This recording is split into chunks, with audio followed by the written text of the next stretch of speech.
Hi, in this class, we will cover two topics, investing into stock market and trading into a stock market. For many people who are beginner, for them it appear that stock trading and stock investment is one of the same thing. And for people who come into the market, spend some time here, they start debating in their head whether they have to be a trader or they have to be an investor. They have to choose between one, whether they want to trade into market or they want to invest into market. This is also one of the very debatable topic among stock market people. So a lot of people keep on debating. I mean, when I'm making this course, a lot of people also keep on messaging me and asking me about whether how exactly is investing better than trading, or why trading is having a better advantage on investing. In this class or in this whole course, I'm not gonna promote or demote any of the theory, whether it is investing which is better or it is a trading which is better. It's more to do with what you are comfortable with, what is the path you have chosen for yourself. So obviously there is good amount of risk involved into both of them. It's not like only a trader will lose money or only an investor will make money. It can happen vice versa. You can make money in both of the way, you can lose money in both of the way as well.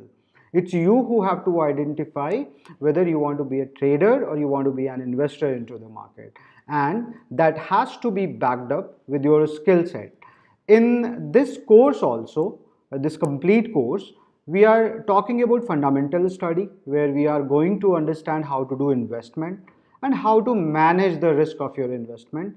And since investing into equity market is about creating portfolio, how to have rebalancing act into your portfolio. So these these three sections, the risk management, the portfolio management, and the fundamental study, is about investing into stock market. However, we go and learn about technical trading or technical analysis and then option writing strategies.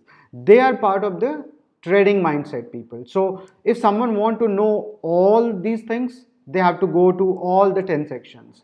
But if someone don't want to be a trader, it is not necessary that you go and learn the technical analysis or even learn the option writing strategies.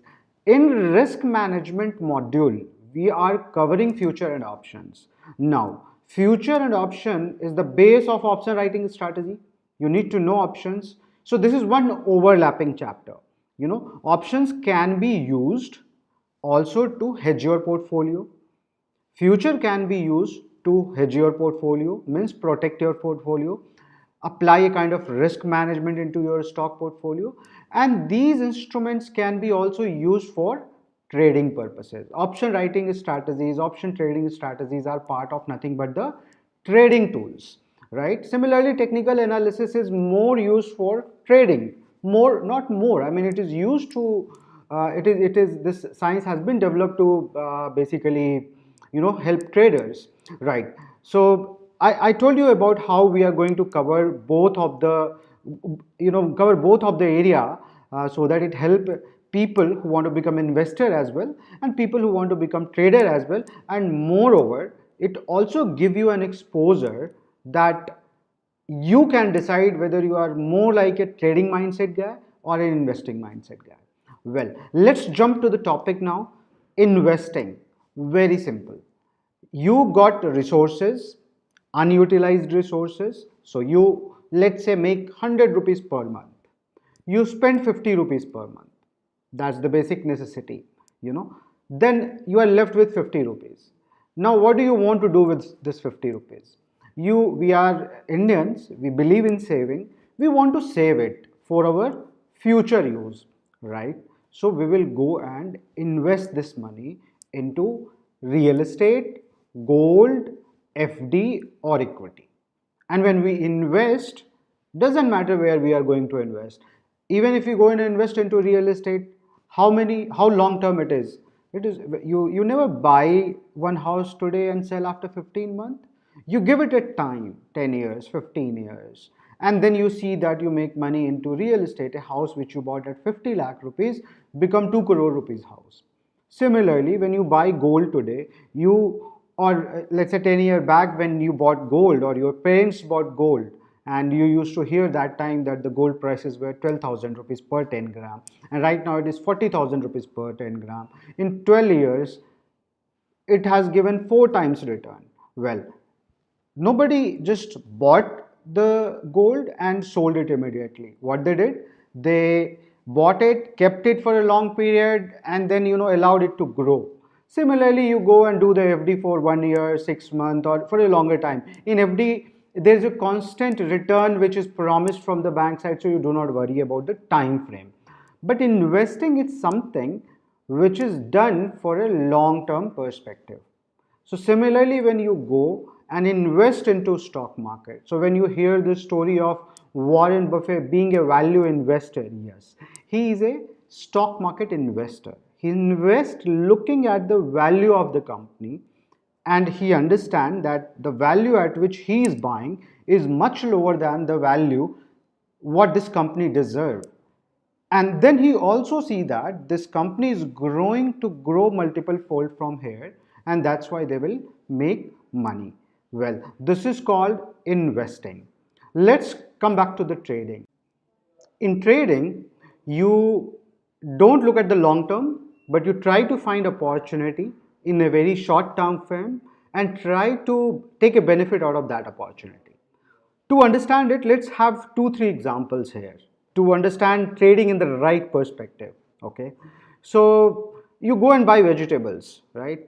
Now when you go to buy the vegetables, someday you buy vegetable at let's say potatoes you buy at 25 rupees per kg.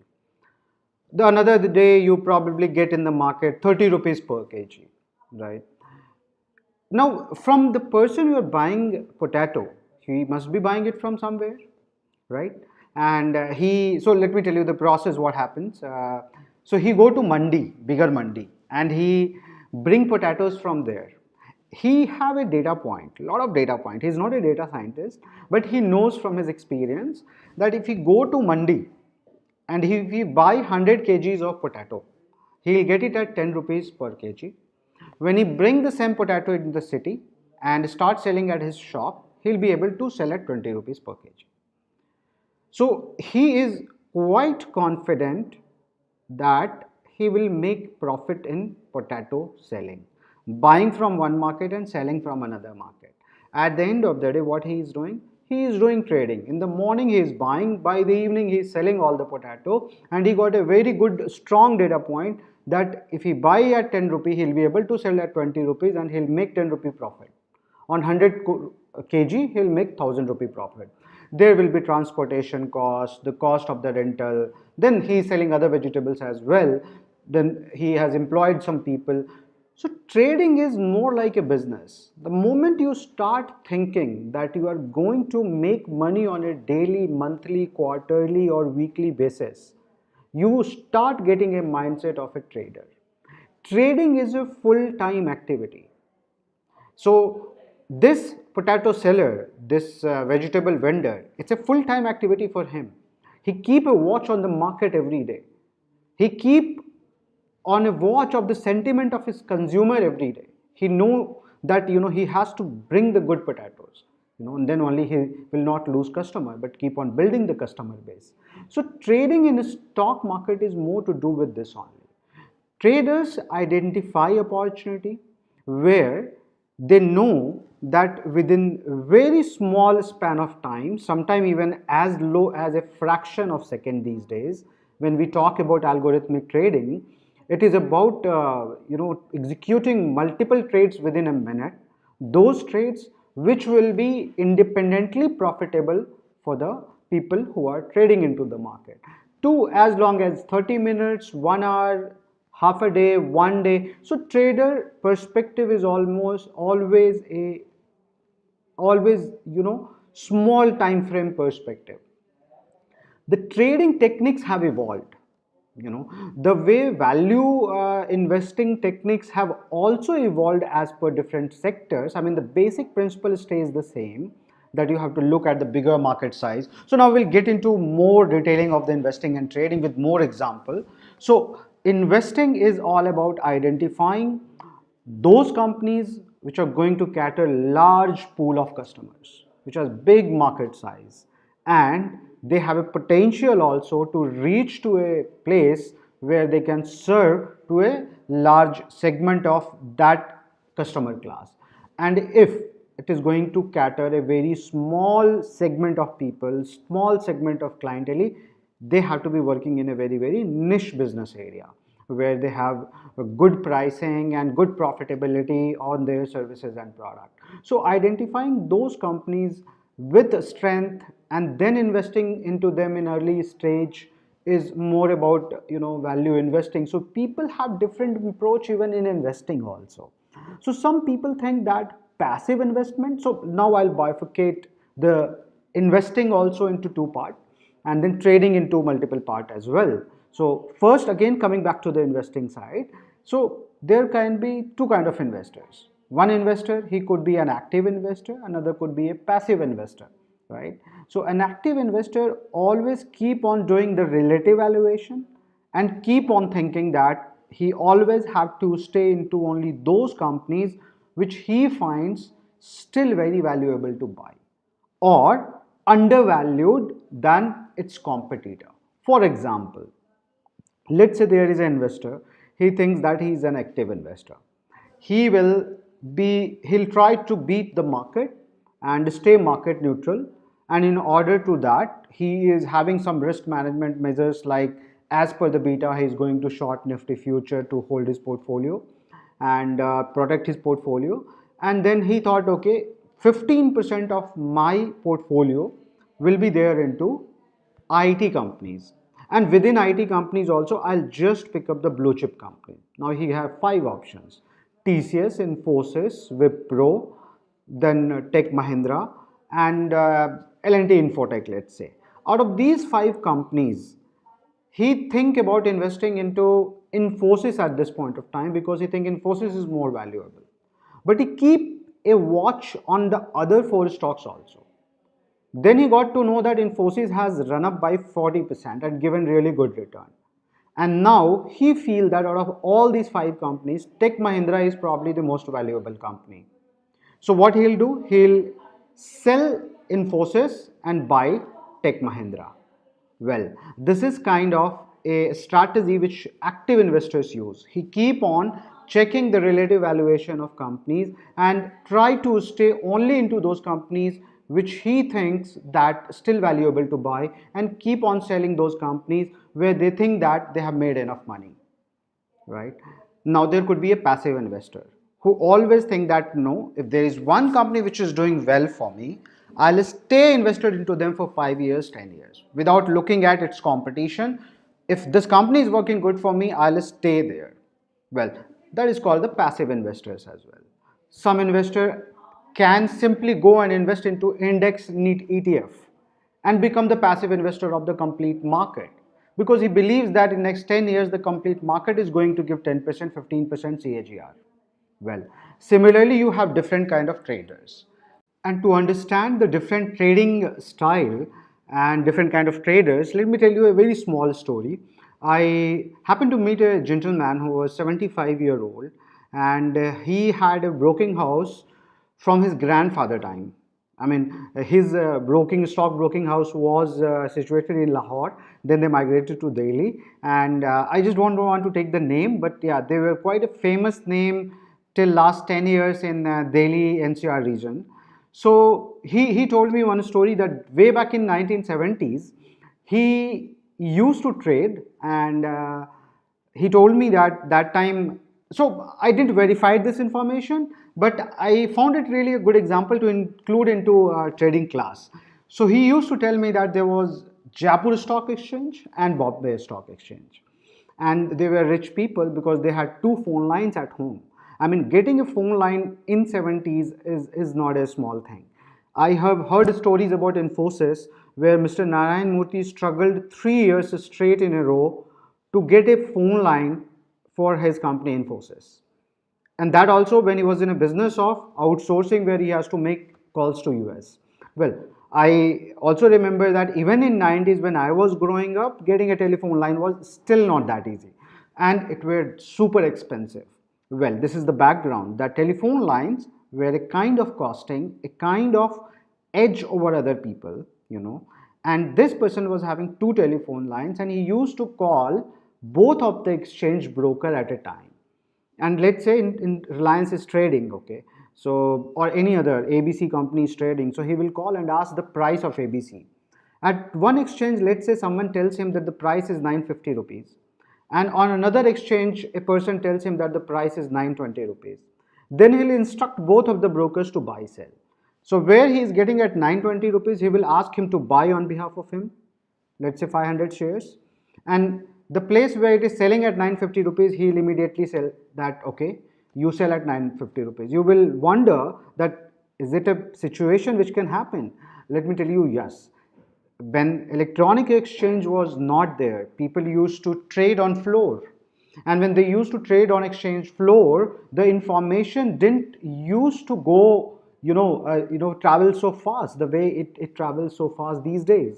So he tried to find this kind of gap and try to make profit, and he said he made a lot of money, but then at every trade he was taking risk also.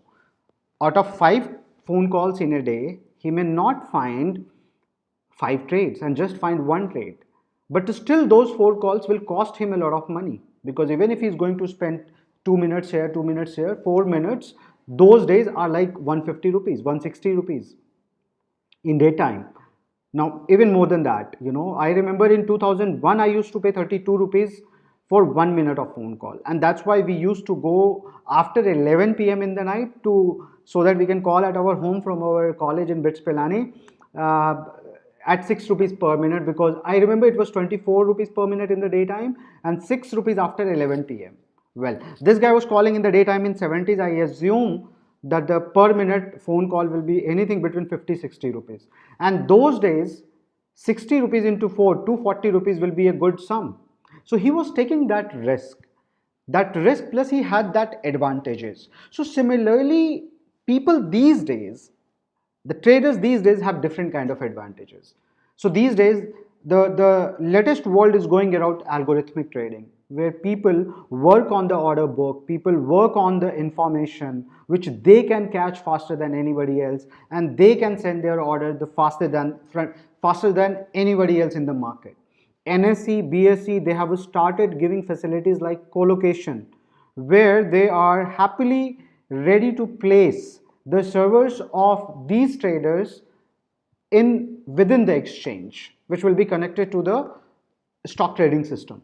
Well, so trading is something where you always have to acquire new skills, where you will be able to beat everybody else in the market. You have to be very, very competitive. You have to be good at mathematics. You have to be good at computing these days. Meanwhile, there were other tools which also got developed. Technical analysis is one of them. So there are people who think that chart work. On charts, they get certain patterns. Those charts are obviously based on certain data, and obviously stock prices trade in range.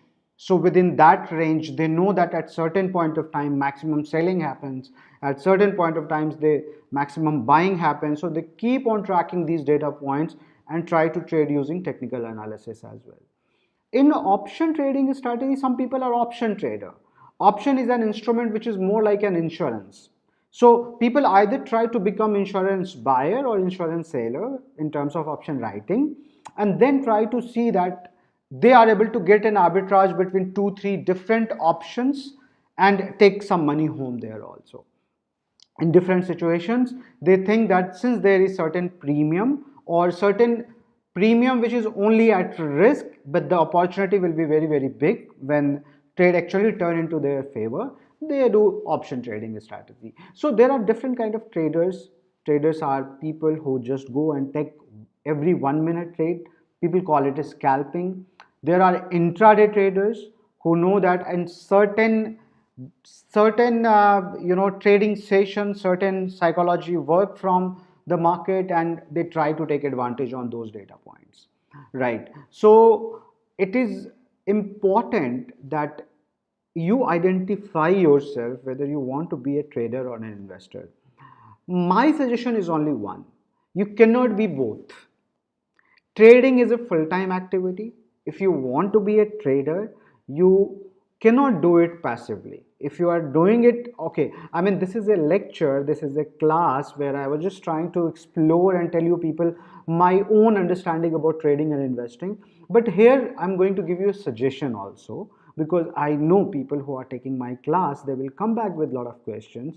So from my side, I have only one advice. If you want to be an investor, it's very easy in terms of taking that decision of which share to buy or not. If you know the basic of how companies work, you learn. I mean, even in through this class, I can tell you that you will be able to learn this much, that at least you will not do the classical mistake which other investors do.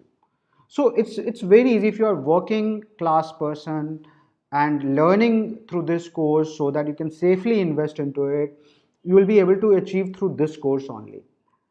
If you want to be a trader, I can give you the tools in the coming chapters. You will be able to learn those trading techniques, but you have to be doing it full time.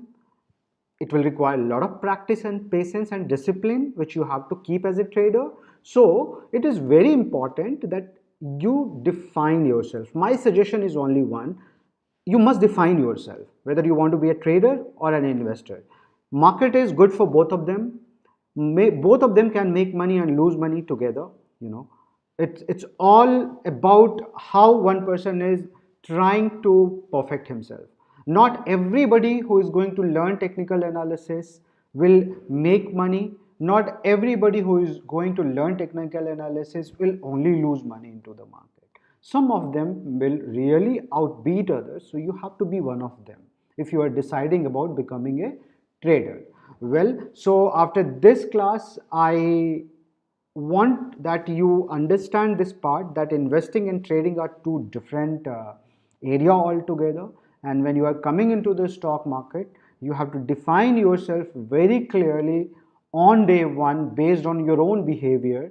So if you are a person who have a lot of patience, who is stable, and who think that okay, stock market is not something where I'm going to make my career, I would tell that you stick to the investing part. People have made huge money. People invested into HDFC Bank have made 800 times money in last 25, 26 years. There's so many other examples left out there. You have to just identify your choice of company, 5, 6, 7 companies, keep investing into them. And if you stay for the long term, you will make money. And we will learn obviously this part, that how to identify those companies. So, investing is something which can be done part time. Trading is not something which you think you will be able to do part time. It needs a lot of focus. It's a wholesome approach which you need to bring. So, any question if you have related with investing and trading, I would suggest you apply those questions on yourself and you try to ask the answer from yourself, whether first you want to be an investor or a trader. If you want to be a trader, then only you try and go and explore the different kind of trading techniques. But let's say you have already made up your mind that no, you're not the guy who is going to, not everybody loves stock market, not you should love stock market. There are doctors, engineers, and many other people who are into their own profession and contributing to the economy, and they can be an investor. As a trader, you have to come into the market, and then only you will be able to understand completely that what are the gaps available, what are the latest skill set which will be required. So last 5 minutes, I know it's more about where I gave you my personal opinion. That's just because this is one common question again I keep getting, where people want to debate with me and tell whether investing is better or trading is better. And I always tell them only one thing: it is you who have to master over both of the skill by defining your own way of taking the market, right? So thank you very much for this class. We'll see you in the next class. Thank you.